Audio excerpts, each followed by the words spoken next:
Blind boxes. Who doesn't love them? Cute little plastic critters hiding inside a box. Sometimes in different styles. Sometimes in different colors. The common thing they share is the fact that only after opening the box will you know what's inside of it. Only after opening the box will you know what monster you have unleashed to the world. It's fascinating, isn't it?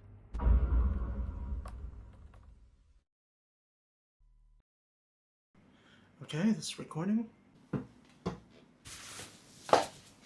Hey, my name is Ivan, and I buy plastic toys. I think it's safe to say that collecting figures has become one of my biggest hobbies, and that's completely true because my house literally has more plastic than the Atlantic Ocean at this point. So when I say blind boxes affect everyone, I mean everyone. I am one of the people affected. I'm affected by it so much, in fact, that I'm willing to make an entire documentary talking about them. Now, before we start, I'm going to tell you a little bit more about my hobby. I am a very cinema-based collector. That does not make sense. Basically, most of the figures that I collect are based on a piece of media that I really like. Kamen Rider, for example. I just recently finished Kamen Rider Agito, and now I have all of this Agito merch in my house. Zootopia was a film that I watched years ago, and I got this Revoltech Judy Hopps. I'll get Nick one day. One day. I recently got into the amazing digital Circus. It's a nifty little animated series with some great humor and some genuinely terrifying scenes. Please don't come alive! Okay, I won't. Anyways, I got an Underworld Pomni. And this plush. My point is, I'm not a LARPer. I don't buy random shit because of a false sense of accomplishment. If I buy a figure, it's because I genuinely like the character and want a physical representation of it in my house. And from all these years of collecting, one thing remains consistent. Most toy companies suck. Whether it's Bandai with their shady marketing, straight up false advertising, or Hasbro with their plastic yellowing and quality control issues.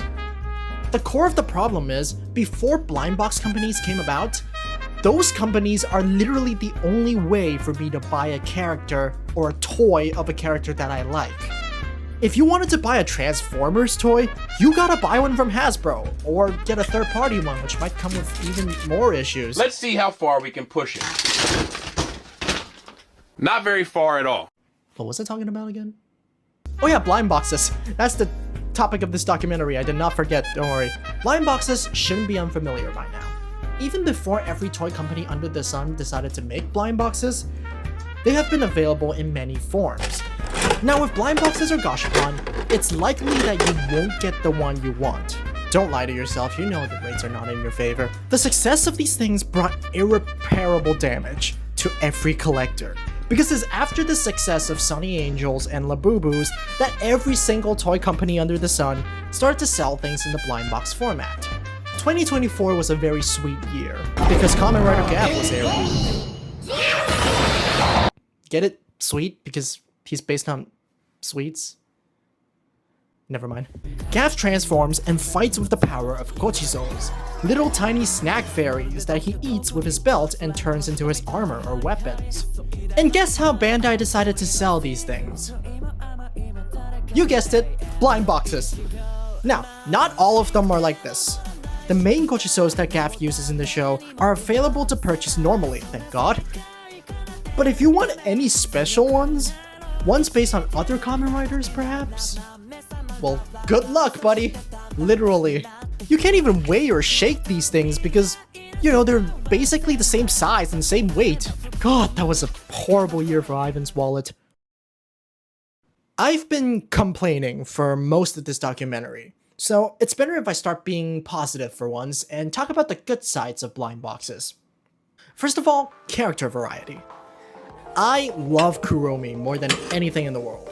But before then, if I wanted to buy a Kuromi figure, my choice is, well, my one single choice is to buy a Nendoroid from Good Smile Company.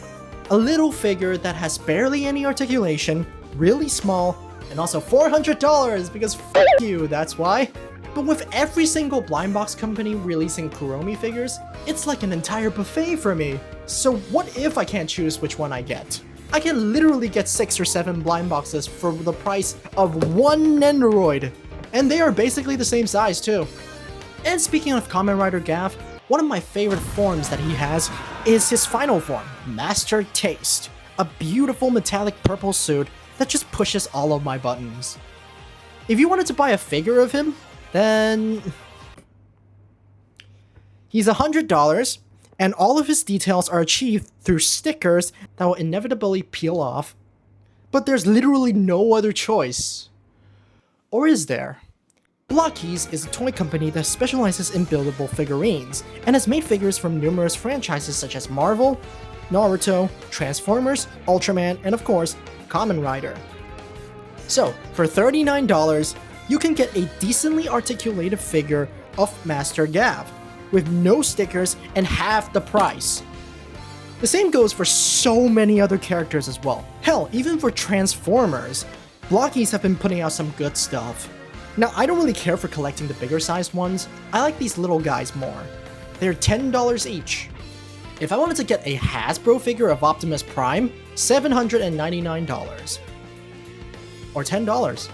Yeah, it's extremely small, yeah, it doesn't transform, but in the long run, collectors like me who want to collect all of their favorite characters, I think spending $300 for 30 characters is better than spending, wait, hold on, let me calculate this.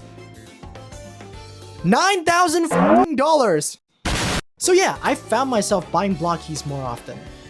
I still buy Hasbro Transformers if I really like the figure itself, but if I just want the character in my house, I'm going BLINDBOXES.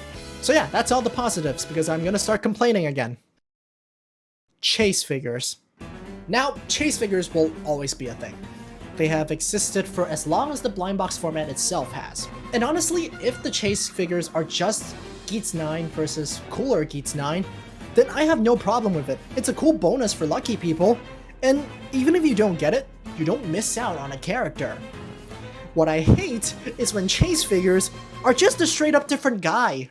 Kamen Rider Build Rabbit Tank form is the most recognizable form of Kamen Rider Build. And if they were going to do a chase variant of him, you'd expect the same figure but with better paint, right? Rabbit Dragon, an exclusive form that appeared in the final battle of Kamen Rider Build. It's cool, don't get me wrong, but I'm pretty sure most Kamen Rider Build fans would rather get the most recognizable suit rather than a form that appeared once. This happens all the time. This Bumblebee's chase variant is Shattered Glass Bumblebee. They are two different people. I just hate when chase variants are a different form or a different character. It makes it difficult to complete a set because one of the characters are now 10 times the price. So after all of this, the one question I've been meaning to ask is, why the hell do people still buy blind boxes? And what's so intriguing about them?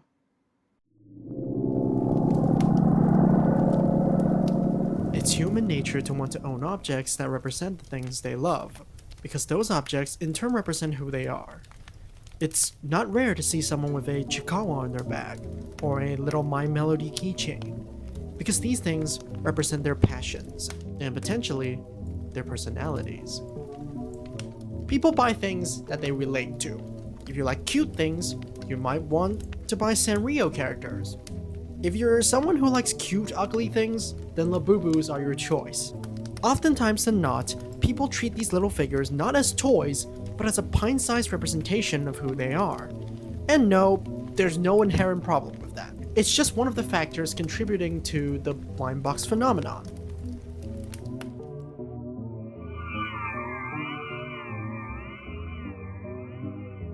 Unpredictability is perhaps the most fascinating thing about blind boxes.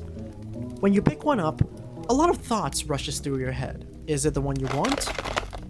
You don't know. Do you want to try? Maybe you do. Is it a big risk? Not really, it's like $50. If it turns out to not be the one you want, would you try again? most likely. It's the uncertainty that intrigues the average buyer. When we buy something, we feel a sense of fulfillment. And when we buy blind boxes, that fulfillment is enhanced and other emotions are tapped into. If you get the one you want, you feel gratified. Lucky. Maybe Lady Luck is finally looking your way, and you aren't about to let that go to waste, are you? So you'll buy another one, just to see if the same thing happens again. If you didn't get the one you wanted, you feel disappointed, betrayed. But you're not about to let this defeat you, right? So you'll buy another one, to try again. This is the blind box phenomenon. The way blind boxes are able to tap into our psyche so much that they manipulate your emotions, influence you to buy more and more, while still making you feel like nothing is wrong. That the plastic you just brought home will not immediately end up in the trash can. That the plastic you spend money on isn't just a piece of plastic.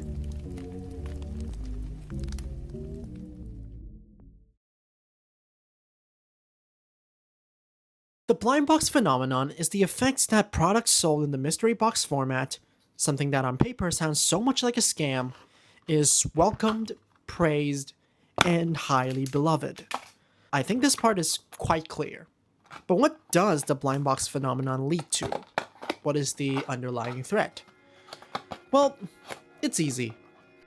Overconsumption. I think it's safe to say that plastic crowding is something that happens to everyone. Everyone's bed frames, shelves, desks, they all feature some critter or two. And with blind boxes, the way it gets you to buy more and more, what happens to the one that you didn't want? Do they end up inside a drawer? Back of the desk? Or, more simply, in the bin? What happens to the outer shell that lured you into taking out your wallet in the first place?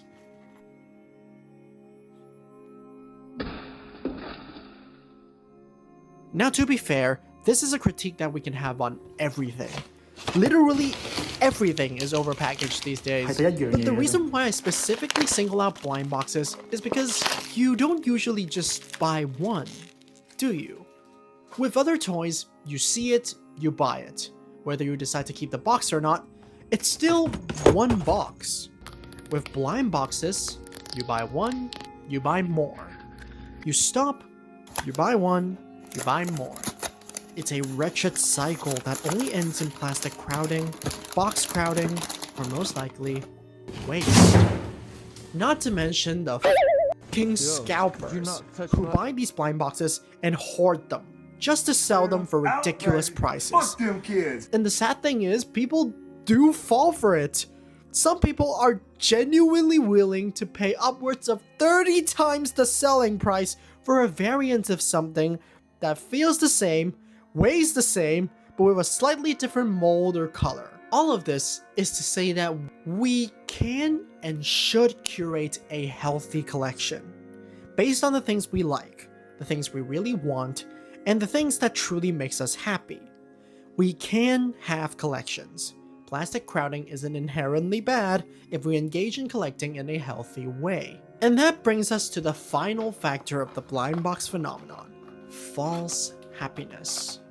The happiness, the dopamine kick you get from blind boxes, quickly wears off. It might feel real in the moment. You might feel ecstatic that you got the variant you want. But after that, what happens? Either you buy another one to repeat that feeling, or you don't. And that piece of plastic's fate is either abandonment or left in place to rot.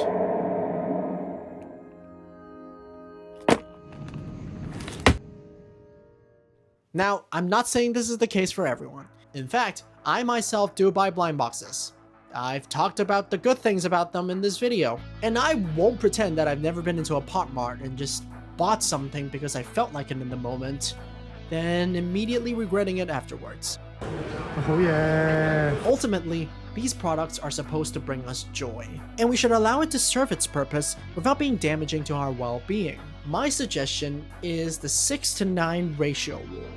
If you see a set of blind boxes that you really like and you like 6 out of 9 of its variants, then sure, go wild. Buy some and make yourself happy. Don't hoard. Don't pay stupid prices. Treat collecting like a normal hobby. There are things you can't do, and things that you don't have to do. If a variant is going for $1 million, you don't need to own it. No one is going to criticize you for not owning the whole set. Buy what you like on your terms, not anyone else's. You are the curator of your own collection, and only you can decide whether it's healthy or not. And trust me, you can make the right choice. I may not always do, but I think I'm happy. And at the end of the day, that's what collecting is. Making yourself happy.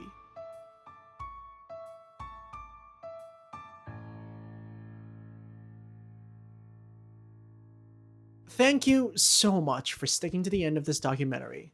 This has been the BLINDBOX Phenomenon, and I wish to see you again someday.